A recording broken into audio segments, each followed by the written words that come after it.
사생활과 별개로 음악 안에서만큼은 가장 힙합적인 태도와 행보를 보여준 인물. 네, 오늘은 좀 무거울 수도 있지만 한 번은 짚고 넘어가야 하는 아이언의 얘기입니다. 아이언이 많은 이들에게 처음 모습을 드러낸 건 쇼미더머니 3에 참가한 순간이에요. 회사와 지인들의 권유로 나가게 된 쇼미더머니는 햄버거 하나 살 때도 이것저것 따져야 했던 아이언을 이제 햄버거가 뭐야, 뭐든 가격 신경 안 쓰고 먹을 수 있게 된 한 명의 스타로 만들어졌습니다. 원래는 아이언이 회사랑 계약을 해지하려고 최후의 카드로 쇼미 참가를 택한 거였다는데 여기서 준우승을 차지할 줄이야. 참 사람 일 모르죠. 참고로 이때 스윙스가 아이언 전묘에 데려오려고 약간의 물밑 작업을 싹 해놨는데 아이언이 어떤 설레발을 쳤다고 해서 무마가 됐다 해요. 만약에 이때 아이언이 전묘에 들어갔다면 전묘 안에서 그가 어떤 모습을 보였을지 되게 궁금하기도 하네요. 이미지랑 음악 스타일은 전묘랑 교집합되는 부분이 없잖아 있는 것 같기도 하고요. 쇼미더 하면서도 회사한테 계약 해지를 요청을 했었거든요.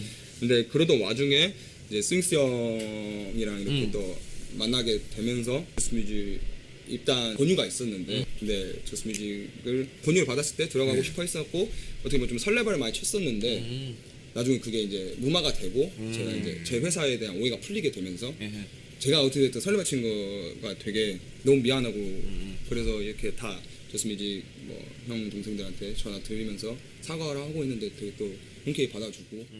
근데 아이언이 쇼미 준우승을 이루는 그 과정이 마냥 순조롭진 않았어요. 팀 프로듀서 양동근의 방관, 팀원 상수행님의 풀 강직. 형님 너무 serious해요, serious. 에이 씨발로 막 그런 걸로 좀. 형님.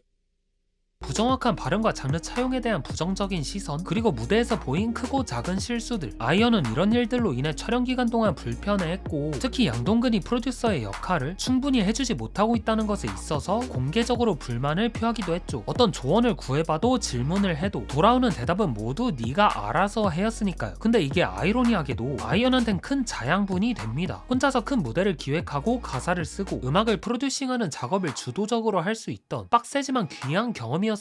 또 이런 말도 있더라고요. YDG가 프로듀싱에 참여한 무대보다 아이언 단독으로 구성한 무대가 더 좋았다고요. 전설로 남은 도끼도 그중 하나고요. 난 돈이 없어 친구 MP3 뺐었고 난 돈이 필요해 빙도 좀 놔뜯었어 삶의 늪에서 나는 더 큰 세상을 무명 래퍼에서 쇼미 준우승까지, 이게 바로 쇼미 참가하는 맛 아니겠습니까? 근데 이런 결과를 일군 아이언의 그 다음 행보가 조금 독특해요. 보통은 쇼미에서 인지도 얻었으면 개인 앨범이나 싱글을 발표하거나 쇼미에서 뜬 노래 리믹스로 발매해서 분위기 이어가고 꿀도 좀 빠는 게 일반적이잖아요. 하지만 아이언은 개인 작업물을 발매하기보단 회사를 통해 들어오는 피처링 제의들을 마다하지 않고 다 승낙했어요. 효린과 주영, 샤이니 종현, 그리고 범수영님, 이렇게 메이저 가수들의 노래에 피처링을 하면서 나중에 음악방송에서도 모습을 비췄죠. 아이언은 이때 음악방송 시스템도 잘 알게 됐고 카메라 보는 법, 관객들과의 시선 처리 등등 값진 경험을 얻고서 성장할 수 있었다 합니다. 이런 걸 보면 이때의 아이언은 랩스타 혹은 락스타를 꿈꿨다기보단 그냥 대중들의 스타가 되고 싶었던 것 같아요. 더 높이 더 빨리 고지에 도착해서 자신이 있던 밑을 내려다보기 위해서 이렇게 K-팝 쪽에 눈도장을 찍은 아이언은 이제 본격적인 개인 커리어를 쌓기 시작하죠. 그 출발은 쇼미 끝나고 반년 만에 발매, 그 전부터 눈여겨봤던 R&B 싱어 바빌론을 훅제비로 쓴 데뷔 싱글 블루였습니다.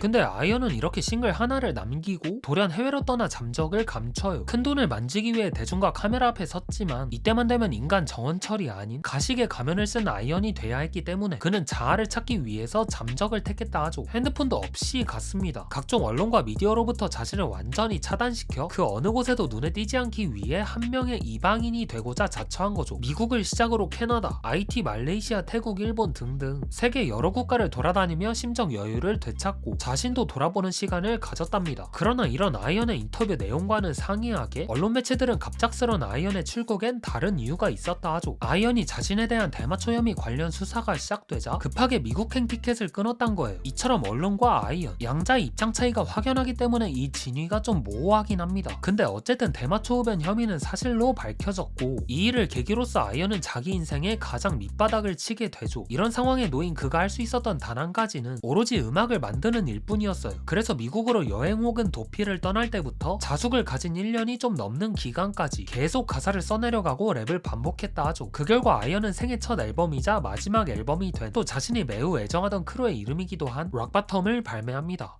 죽은 채 보냈지 내 1년 방안 켜날 밀어넣어 이미 예견된 내 몰락 어디서부터 이된 걸까 꿈이 경고의 구도 악순환을 반복하는 이 시스템의 녹이 때는 파란피에 차인 척하는 GD년 랩도 작가 병신 대신 전향 희연기로 또 내일 년이면 동양 최고 힙합 거품이 거치는 넌 동양 최고 K-pop 자조적인 대화로 물꼬를 트고 사회 비판적 메시지에 이어서 락바텀 최대 이슈 덩어리였던 YG 소속 아티스트들을 향한 통렬한 디스. 이 내용들을 아이언은 1번 트랙 시스템에서부터 더 이상 잃을 게 없는 밑바닥에 있는 자가 얼마나 과감하고 직설적으로 표현할 수 있는지를 보여줬습니다. 특히 빅뱅의 멤버들을 향한 디스의 수위가 아찔할 정도로 높았죠. 근데 당시엔 이 노래가 빅뱅을 이용한 노이즈 마케팅이 아니었냐 하는 부정적인 의견도 적지 않았어요. 빅뱅의 팬클럽뿐만이 아니라 많은 힙합 리스너들도 그랬죠. 훗날 전 멤버들의 여러 사건들로 인해 빅뱅의 이미지와 브랜드 가치가 실추돼서 이 노래가 다시금 회자되기도 했으나 요땐 빅뱅이 팀 단위로서 큰 구설수 없이 무탈한 활동을 지속했거든요. 근데 나중에 이 디스에 대해서 아이언이 직접 밝히길 GD와 자신의 대마초 흡연 처벌 수위가 달라서 디스한 건 아니라고 해요. 다만 GD로부터 자신이 디스한 이 내용에 대해 어떤 대답이 오길 바랐다 하죠. 힙합씬에서 통용되는 래퍼 딱지를 붙였으면 내 디스를 어디 한번 랩으로 반격해봐라 이런 식의 뉘앙스로다가요. 진짜 만약 이때 GD가 맞디스를 준비했다면 국내 힙합 디스전에 큰 획을 남겼을 것 같지만 물론 GD는 침묵을 지켰죠. GD 입장에선 잃을 게 많은 싸움이었을 테니까요.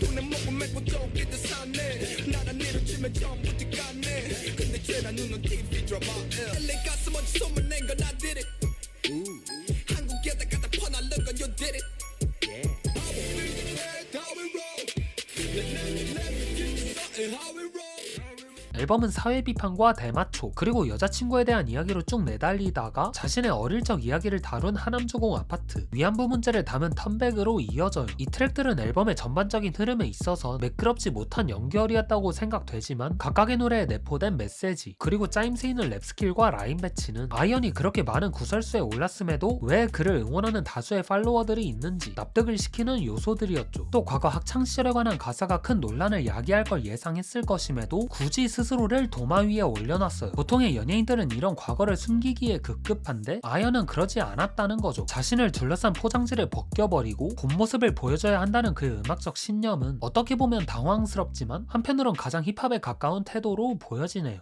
작은 키 마른 몸에 허약했던 내가 강해지기 위한 법 난 더 악인이 돼 백개 있었네 내가 다시 돌아올 때 그냥 나를 반기면 돼 이제 앨범도 발매하고 화제성도 모았겠다. 아이언은 앞으로 활발히 활동할 것으로 예견됐지만 어째선지 약 4년 동안 자취를 감췄습니다. SNS 계정도 모두 닫고 별다른 오프라인 활동도 하지 않아서 마치 1년 전의 상황을 되풀이하는 듯 했죠. 그러던 2020년 9월 9일 락바텀이 나온 지 정확히 4년 만에 인스타로 근황을 알렸습니다. 지난 모든 사건들에 대한 반성과 자각, 혼자만의 힘으로 앨범을 준비 중이라는 말과 함께 활동 가능성에 힘을 실었지만 그로부터 몇 개월 뒤 스스로 생을 마감했죠.